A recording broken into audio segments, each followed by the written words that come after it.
Hello, how are you? My name is Ruth Machuma and I am going to show you how to perform a sterile wound dressing procedure.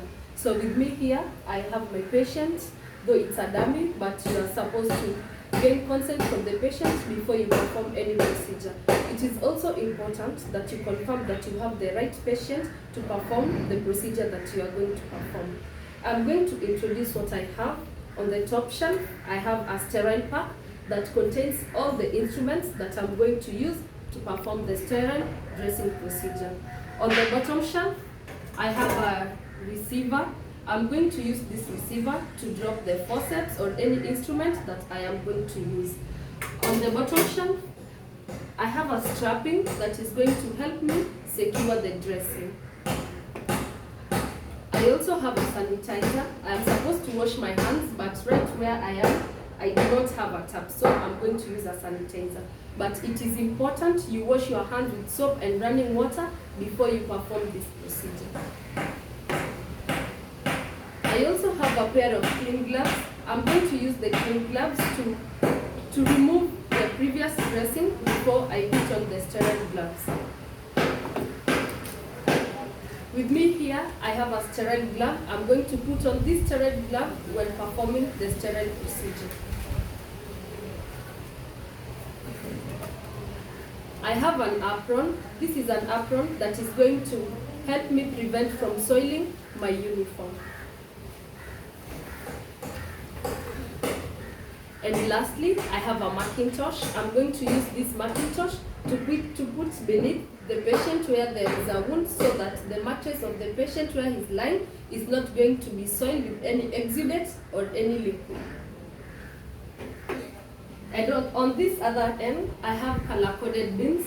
I have a red bin, which is highly infectious. I have a yellow bin, which is infectious. And I have a black bin, which is not highly or not infectious. So I'll start with preparation. First, I'll start by cutting enough adhesive tape that I will need to perform the procedure.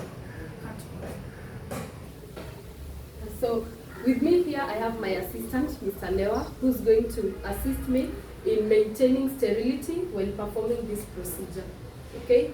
So after washing my hands, I'm going to ask Mr. Lewa to help me open the pack.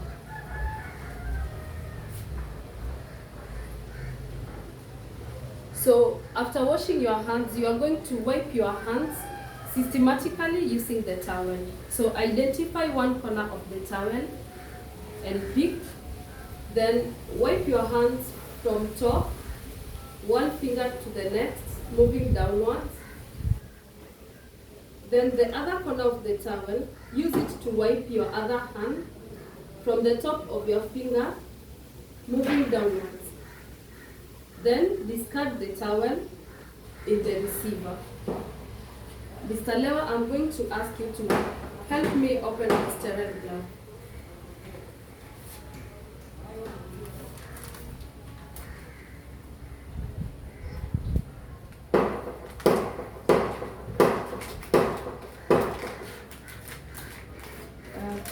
Drop it at me.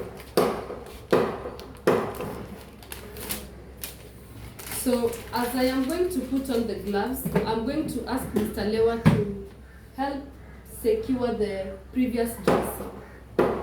And if need be, I'm also going to help him with my forceps.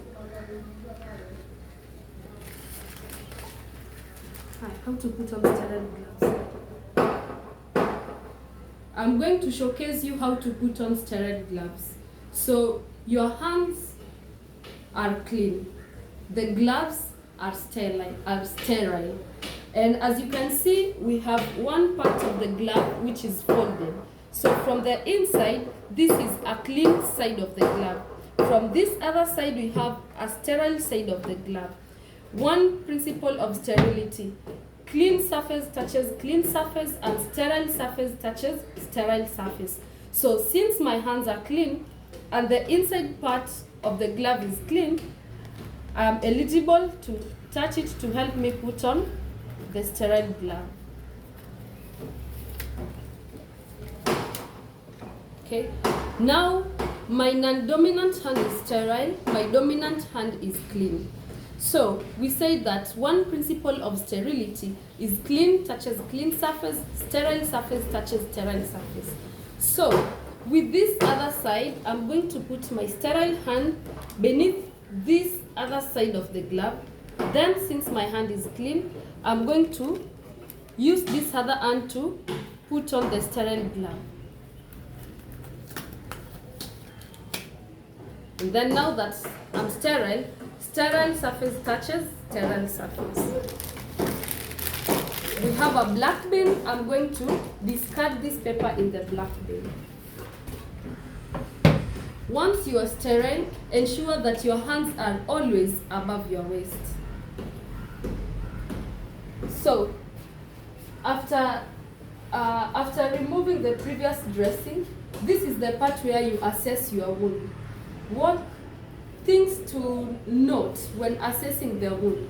Number one, you are supposed to assess the area surrounding the wound. What are you assessing in those areas? You want to assess for the exudate. Is the wound oozing out any pus or oozing out any blood? If the wound is oozing out blood, then the dressing will be filled with blood or that is red in color. If the wound is oozing out pus or any serosanguineous fluid, then the dressing will be filled with. Okay, so now let's talk about wound assessment. When assessing your wound, you want to start by observing. In observation, what do you see? You want to look at how the wound looks like. How was the dressing? Was the dressing filled with blood or was the dressing filled with serosanguineous fluid? One indication of a dressing filled with blood is it will be red in color. And if the dressing is filled with serosanguineous fluid, then the color will be apart from assessing the serosanguineous fluid and blood filled in the dressing, you also need to look at the tissues. How are the tissues surrounding the dressing? Are they red in color? Are they pinkish in color? Or are they black in color? A black tissue symbolizes necrosis. That means that there are dead cells surrounding the tissues and they need to be removed. Another thing is normal tissues are supposed to be pinkish in color. This pinkish in color tells you that there is growth of cells or growth of tissues, and this shows that the wound is healing. Something else that you want to look at is how are the edges of the wound. How are the edges? Are they round? Are they round forming? Are they smooth? Are the edges smooth or are the edges folded from the inside? Something else you can assess in the wound is the depth of the wound. If last time, let's take an example. 2 weeks ago, I performed wound assessment and I measured the depth of your wound. It was 5 centimeters. Today you come back, I perform another wound dressing, I measure your wound and the depth is 2 centimeters. Then that should tell me that your wound is healing, because with the 3 centimeters, it means that the cells have grown to cover up the 3 centimeters. So from the wound assessment, I'm going to show you what I have in my sterile pack. So I use my forceps to open the rest of the sterile pack.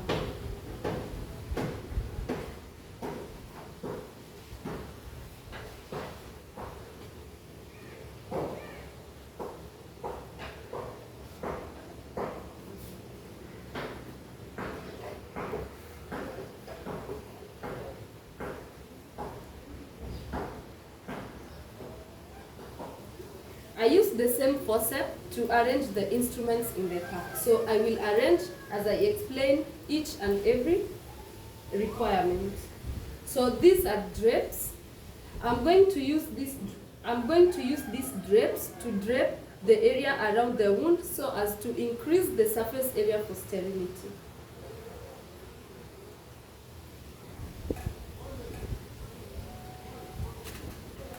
Besides the drape, I have a kidney dish full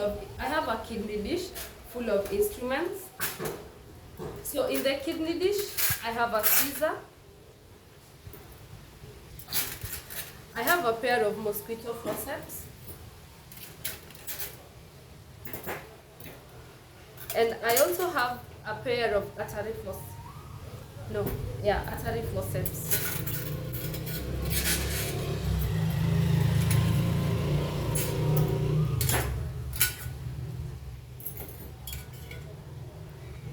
I have a galley pot full of cotton balls, and I also have a galley pot full of gauzes. So once I'm done with this forceps, I'm going to discard it in the receiver.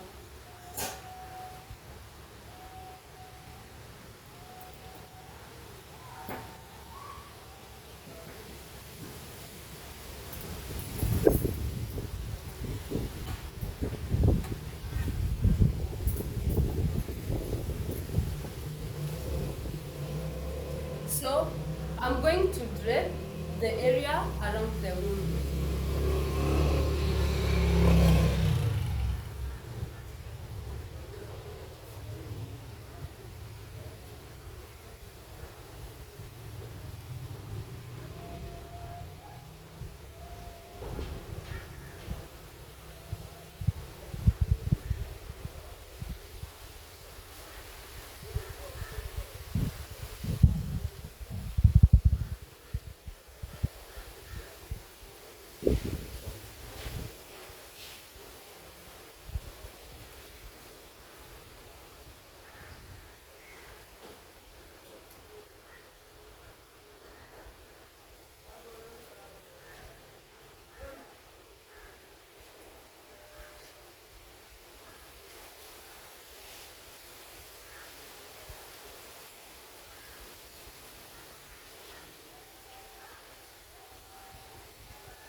Lastly, I'm going to use the mosquito forceps to secure the drapes.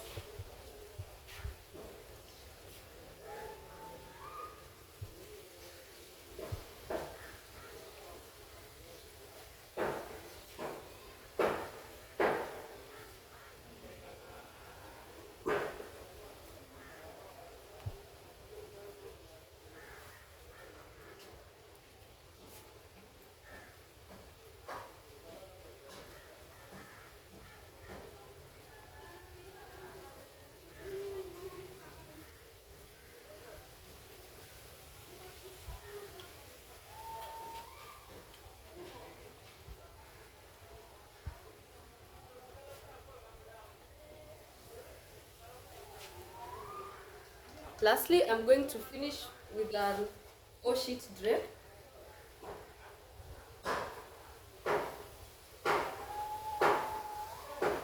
So, as I had just mentioned, the function of draping is to increase the surface area for sterility. So as you can see, all this area is sterile. So I'm going to ask my assistant to pour for me normal saline in one of the galley pots.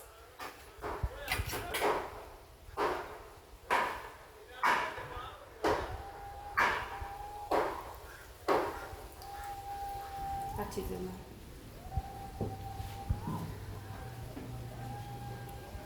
Then soak at least 5 cotton balls or a number of cotton balls according to the size of your wound.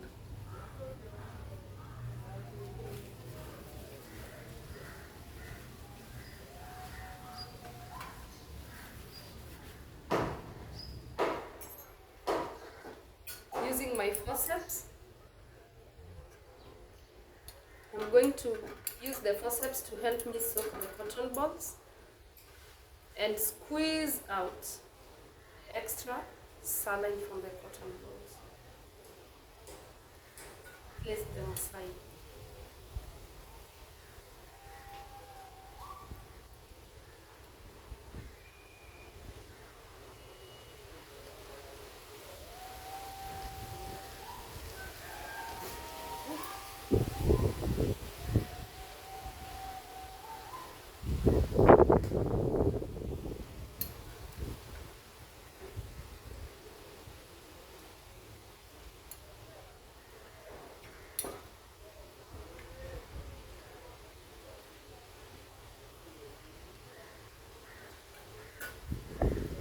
Okay, so since I have a sterile area,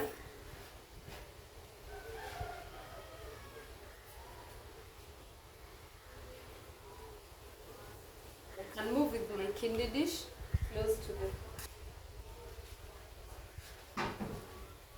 So you pick the cotton ball with your non-dominant hand, transfer it to your dominant hand, use it to clean the wound from inside, clean once, drop, pick, transfer, clean from inside as you come out, drop, pick, transfer, clean the surrounding area once, drop, pick, transfer, clean, drop. So you are going to repeat the same procedure of cleaning until your wound becomes clean, and you start from inside as you come outside. So once I am done with this process, I am going to discard it in the receiver. I'm going to ask Mr. Lewa to pour for me some disinfectant solution.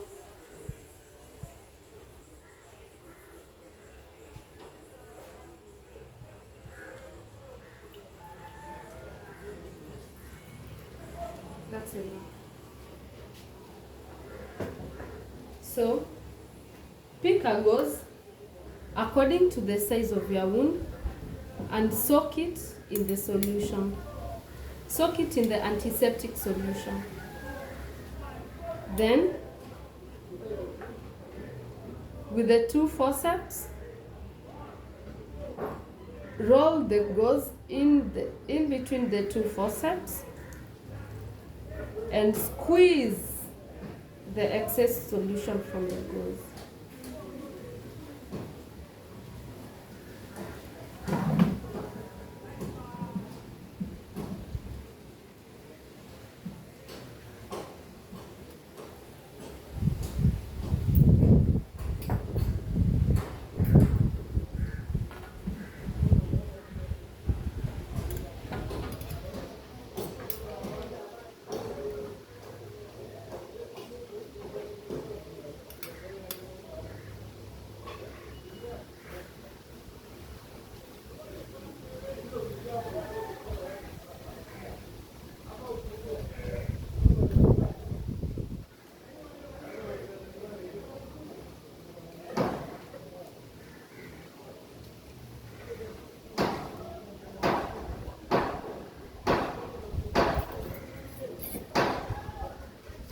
So I'm going to dress the wound according to the size.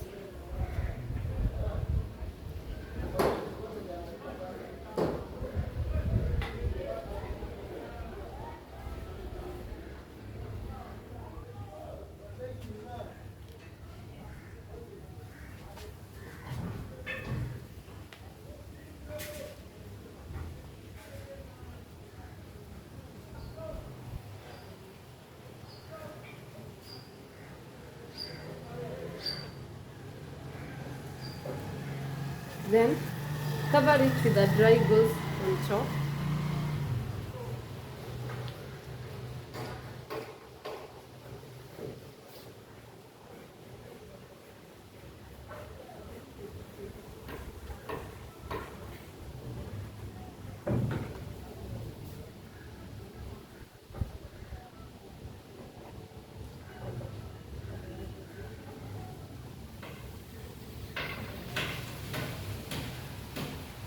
Using your adhesive tapes, you are going to use the adhesive tapes to secure the wound, to secure the dressing.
So once you are done, you remove the drips systematically,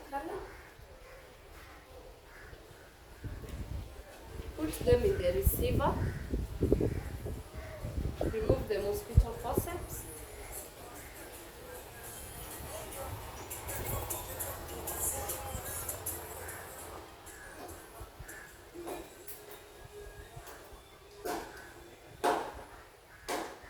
put them in the receiver, remove the drip systematically.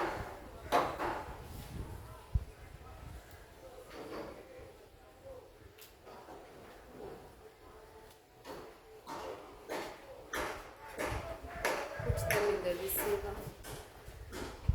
Now, once you are done with that, you are going to thank your patient. You are also going to give your patient feedback according to how you assessed the wound, how you have cleaned the wound, how the patient was responding when you are performing the procedure. So I'm going to remove my gloves. With these instruments, they are going to be decontaminated. So I'd like you to go read about the decontamination process. And as for the green towels and the towel, they'll be taken to the sluice room for cleaning and decontamination. And lastly, all the instruments and the towels will be taken for sterilization process.